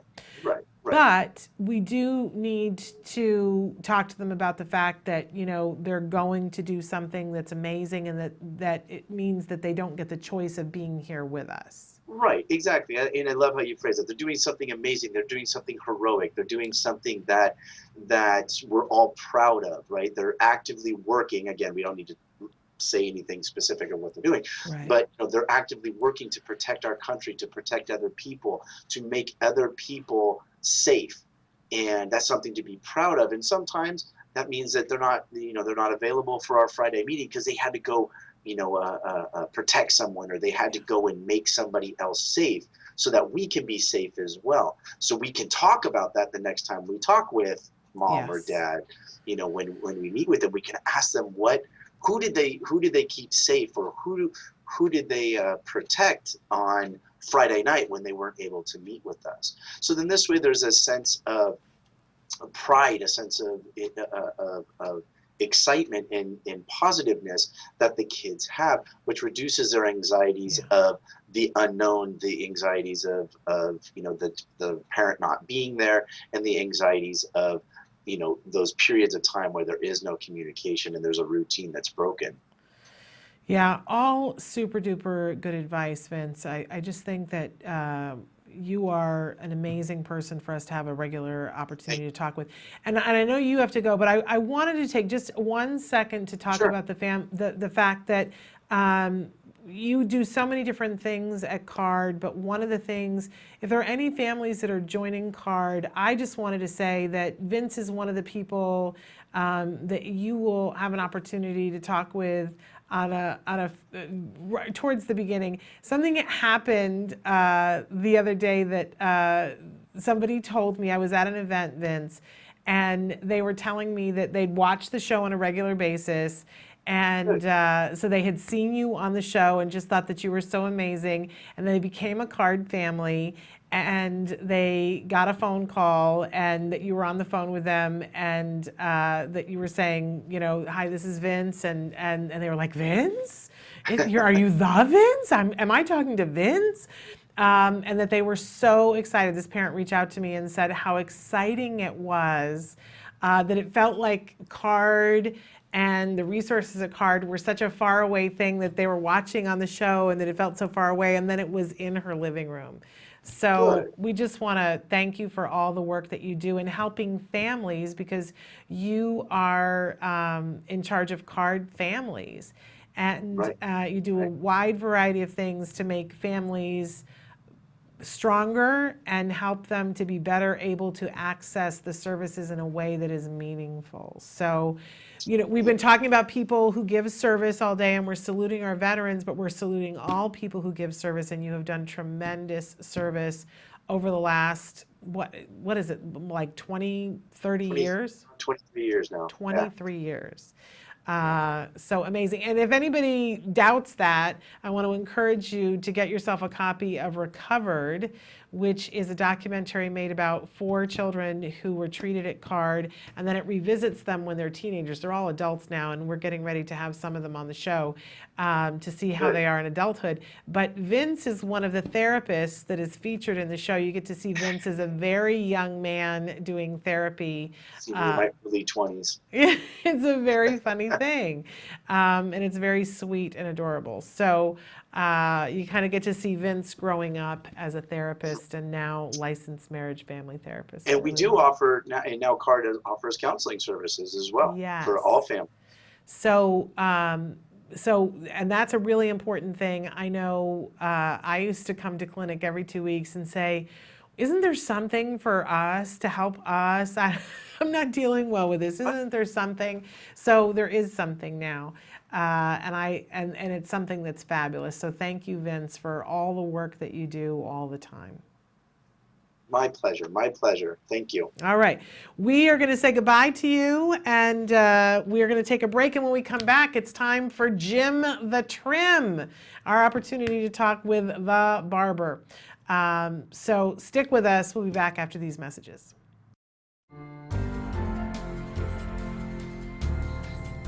What do you think about the prevalence of autism, the rising number of prevalence, and what are your thoughts on what this world is going to be like with so many individuals on the autism spectrum? I think a lot of the increase is just increased detection on the milder spectrum, but I think there is some severe autism that's increased. Older parents having children would be one factor.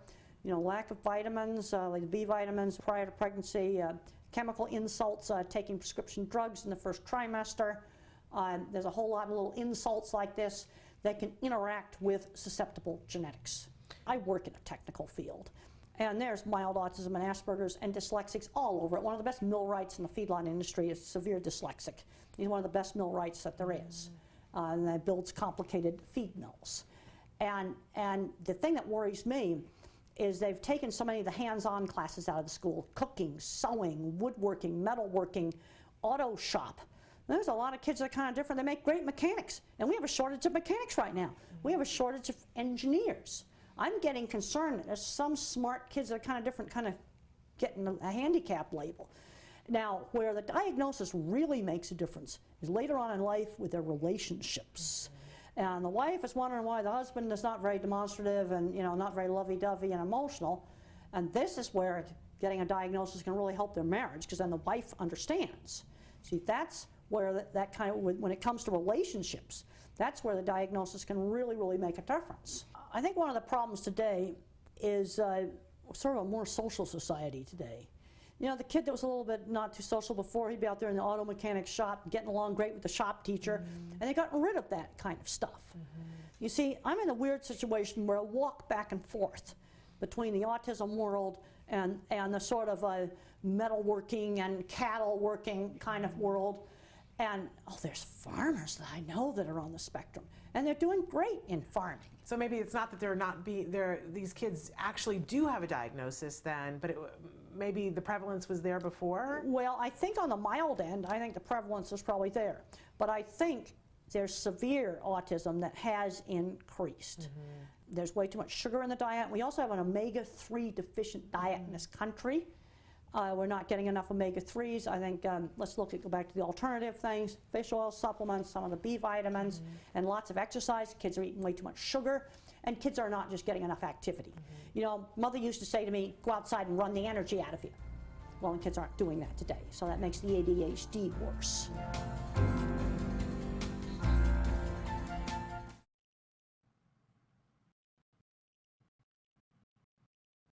We're very excited right now because there's so much that we can look at in the world that isn't so perfect, right?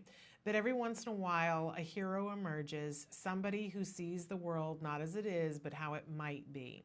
Our next guest is someone that is definitely one of those heroes. We've all been talking about him. He is Jim the Trim, the young man who is a barber and who so patiently took the time to figure out how to take care of one of his very special clients. So first of all, to Jim Williams, we want to thank you for joining us via Skype all the way from Wales. Thank you for taking the time to be with us, but I think a bigger thank you to you for being the awesome person that you are. Welcome to Autism Live. And everybody's talking about it here. Tell us what happened over the last couple of months with a special little boy named Mason. Right. Well, hello everyone. Basically, Mason's family, his parents, Denise and Jamie, they got recommended to me, and also they seen a previous review on my Jim the Trim page about me helping a slightly older boy with a similar condition, and that's when they thought, well, because they've only just been recently obviously they find out their son got diagnosed with ASD. That's when they wanted to think like, well, we got nothing to lose here, and they wanted to give it a chance. So it's so the last 3 months now, I've just been slowly progressing with him bit by bit, finding out like different ways how to cut his hair and certain techniques, just to see how I could be with him. And I got to start with the fact that you were willing to take the time to do that. But you mentioned that this is not the first time that it's come up for you. But what inspired you to think, well, maybe if I just take a little bit more time, maybe I'll be able to get somewhere? Because a lot of people just would have said, no, I can't do it. I think a big thing that helps a lot is that with my business, we do appointments. So, and obviously, like with children who have ASD, obviously you know that it ain't just going to be the simple way of giving them a haircut. So that I worked out really that, you know, if I just booked out a little bit of extra time with him, then I can obviously find a way to bond with him and relate, and obviously get that friendship with him and trust. So, and that's basically the way how we went about. And you know, it's amazing how, like, you know, like as progress has gone on with him, I've been able to respond to him, and he's getting to know me more, which is great now when I'm seeing it. So it's excellent. I got to say, Jim, it gives me so much hope, because this is what the expert would say is the perfect scenario. This is, you know, people who've been to school and studied autism and worked with individuals on the autism spectrum for years would have said, well, let's move slowly. Let's, you know, slowly desensitize the child. But, you know, that's not your story. I think, unless you've been hiding a degree in psychology, you know, but it gives me so much hope that, you know, if a kind, compassionate, caring, talented individual such as yourself, who's very good at what you do, can see, well, if we just take a little bit of time, we'll get there, then that gives me hope for the rest of mankind. So you took your time. Mason came again and again and again. How many times do you think you saw Mason before you got to the point where you got down on the floor? Well, he's been more or less coming to me for about 3 months. So, like I said, the first time they ever came to me, like I didn't even cut his hair the first time. I just basically sat down with him and his family, because obviously when they explained that they've only just been first, you know, found out about his condition, etc. Obviously that's when I said to him, right, well, let me just like talk you through it a bit and say like I've got my previous experience, and we'll just take it gradually.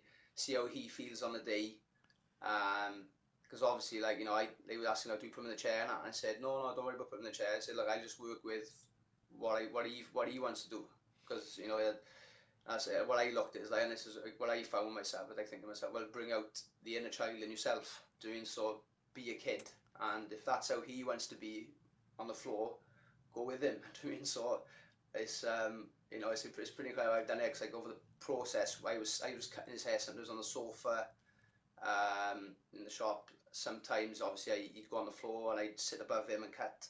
And like I say, just trying to find like where obviously he was more sensitive. So I found out when I was coming near one of his ears, that's when he realised he didn't want to be known, but he always put his hand there to cover it, and he'd get a bit agitated. So if he got really fuzzed up, I just go like, okay, that's enough for today, and we'll look next time. So I just kept him in regular every 2 weeks, just to get him used to the environment of my shop, and obviously recognising my face quite a lot. So obviously children with ASD, they don't like change. So, and that's what I already found out. So that was the benefit given to his parents, saying, look, just keep it regular. So I could obviously try and obviously relate to him, and he'd relate to me.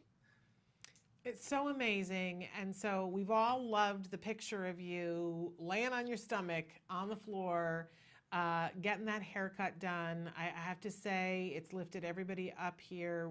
What was the moment when you got the haircut done and you realized, okay, not only did I do it, what was going through your mind? What were the parents doing? Well, I see. Well, obviously when I got down to the floor, like doing obviously when I got into that outright position, like laying out like that, and I was cutting.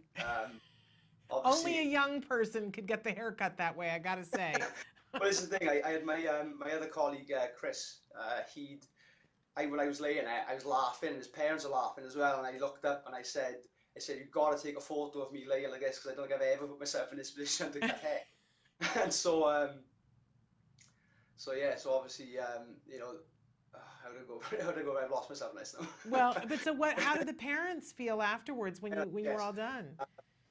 Obviously when I was doing it, the weird thing was that he had his eye. What I found with Mason, like to do it, he had his iPhone, and the iPhone obviously that was distracting him. Yeah. And the parents, and obviously everyone just like went silent in the shop. And when it went silent, I looked at everyone and I just said, like, don't say nothing. I said, we got something to do. He just allowed me to cut. Yeah. And the next one was obviously going around his ears and around the back of his neck, and he just didn't budge, and it was crazy. And I looked up at his mother, and his mother's face was just glowing, and that was, that's when I looked at her and I thought, wow, I've really touched this woman. I could see how she's like astonished how this has happened, and that's when I was really thinking, like, this is amazing how we've got the breakthrough with him. And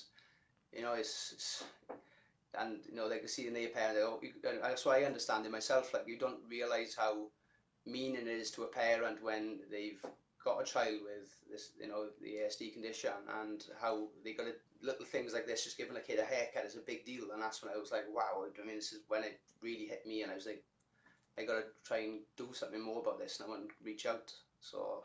Well, it is a big deal, Jim the Trim, and you're a big deal, and it's touched a lot of us, because a lot of us can relate to that moment of, okay, we can get a haircut. It's a very, very big deal. So we want to applaud you. I'm sure that I know you've been doing a lot of interviews, and we're thrilled that you took the time to be with us. Are you getting a lot of people calling you saying, I want to bring my child to you to get their haircut Yeah. too? I've actually, this is a challenge I got already now, on Sunday now, the 29th. I got a family travelling about an hour away from my shop, and I booked up the last slot of the day for him to spend an hour with him just to see how it goes. So I'm hoping, like I say, that if that can be a big success for it off, it'd be pretty impressive. So, but obviously, like what I'm looking to do now, obviously, next year, after like Christmas and New Year, because obviously I'm very busy now in general with my barbers overall. I'm gonna look now to try and set up on every Sunday locally with my towns, and see if I can just do 1 hour appointments with other parents and their children. Just to obviously do the 1 hour slots to get the time to spend with the children and bond and see what we can break through from there. Amazing. So where can people go to find out more information about your shop? Right, well, we can either actually go on my Facebook itself, James Williams, and obviously people can follow that now the way it's going. And obviously I got my Jim the Trim business page, but I'm still trying to work out how to access that properly for a lot of people, because I've had a few people saying to me they're having problems accessing it. So you're jamming up Facebook because so many people want to be close to you, Jim the Trim. That's what's happening. It's crazy. I think it's either Jim the Trim. It should come under as the Facebook page. So Yes. I'm hoping it will work for a lot of people, obviously around the world. That's how we found you. So it will work. Again, we want to thank you. I believe in karma, so I think good things are coming your way for being such a stand-up person and for being so good at what you do and being willing to share it with our kids. It is so meaningful to so many of us. No, I'm glad. Honestly, it's like I say, it's opened a whole new field for me, and like I say, 2016 is going to be a very exciting year for me, and I'm hoping, like I say, I want to get my own charity, and obviously what I'd like to go by now for next year is Barbers Unite JTT for ASD, which is obviously the JTT is my initials for Jim the Trim. Wonderful. So I'm hoping it's a catchy name, and it will reach out and people will be able to follow it. Please let us know when you have anything that you want to promote. We'll be happy to have you back on the show and talk about all the things that are unfolding.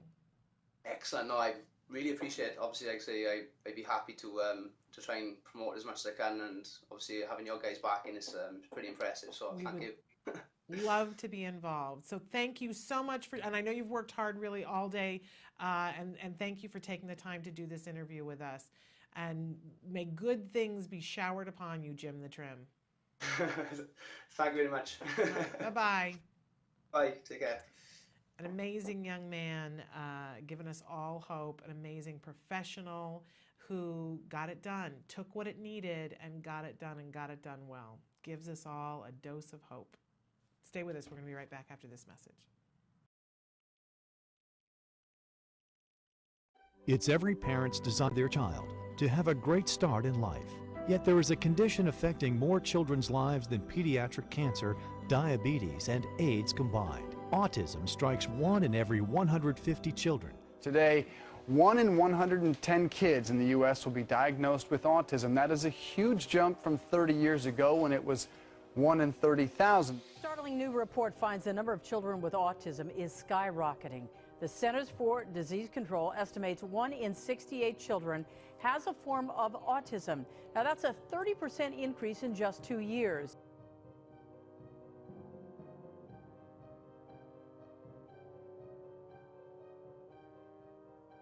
Well, a lot of this with all the accomplishments over the last 20 years, I'm thrilled.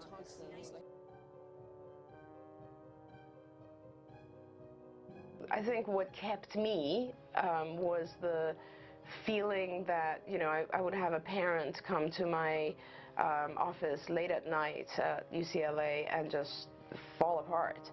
And this is a long time ago. There were much less back then in terms of services and knowledge and so on. And I would just sit with the family and the parents and walk them through and try to take away some of their fears, and at that point I realized I think the thing that's actually most important to me is that process. I mean, thank God that I've been very, very lucky and blessed to have so many incredible clinicians join me along the way and just develop CARD in such an amazing, magnificent way. That I could, for me, it was more really about how can I help the families? What can I do for the moms, the dads? It is just, and I feel like, there's no way I would ever really know because I haven't had my own child go through this, but I've experienced it with people a lot of times. Hi, this is Megan. I'm in first grade all by myself. My teachers are so fabulous. I like to read books. I like to go to my friends' birthday parties. I like to invite my friends to my birthday parties. I once had a sleepover with a friend. I like to have play dates with my friend. I'm the best reader in my class. I like to go to the library. I like to read different series of books. And here's how I learned to do all these things. By my card friends and Dr. Grampy Shay. Thank you, card friends and Dr. Grampy Shay.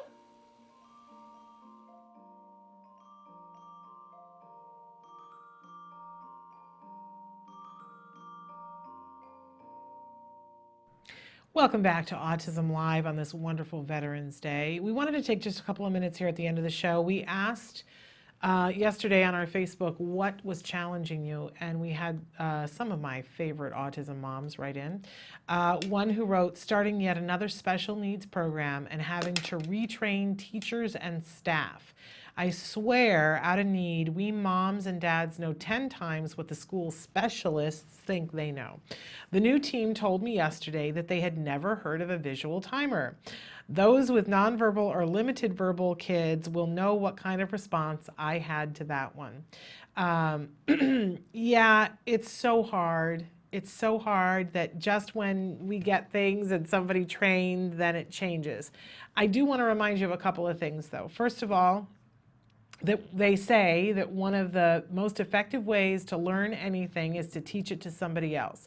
So if we can take that equation and put it to good use, whether it's that honestly, I think it's the way that I learned as much as I did was having to show somebody else to do it. I maybe didn't appreciate that in the moment, but I learned more about what my kid needed by having to find, we're talking about building language skills this week, by having to find the language to explain to somebody else, this is how I need for you to do this.